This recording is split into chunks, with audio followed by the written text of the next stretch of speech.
আপনি বিএনপির রাজনীতির সঙ্গে জড়িত।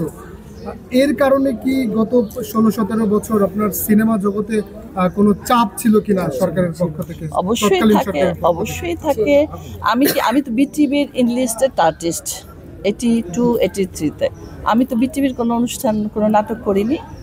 আমাকে তো কোথাও কোনো অনুষ্ঠান বা ফিল্মও আছে, যেমন হ্যাঁ, করতে দেওয়া হয়নি।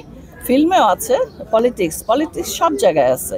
তো একটা করলে মানে যে যার দল মানে করে, সাপোর্ট করে, সে চাপে থাকে। আমরা চাপে ছিলাম।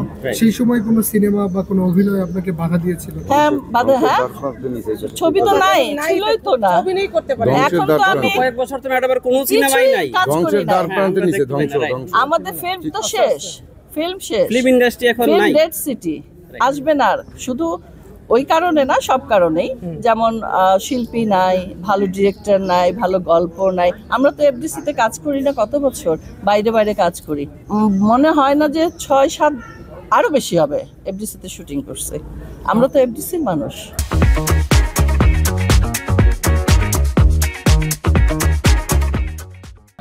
এখন তো চলচ্চিত্র অঙ্গনে উপদেষ্টা ফারুকী ভাই রয়েছে, তার পরিচালনা চলচ্চিত্র অঙ্গনটা আপনার কি মনে হয়? না, ফারুকী সাহেবের সাথে আমার কোনো প্রথম থেকেই নাই। ওনারা অন্য মাইন্ডের।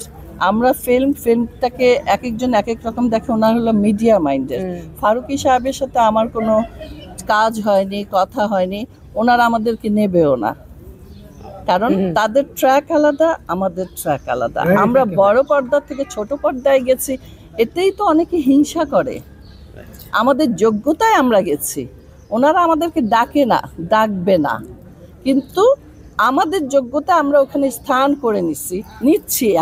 এখন তো আমার 4 মাসে একটা দিন, এই আজকে একটা দিন গেল, কালকে আমি এখানে আসছি, শুটিং করছি, আসছি, আবার শুটিং করছি, আবার গেছি পার্টি অফিসে।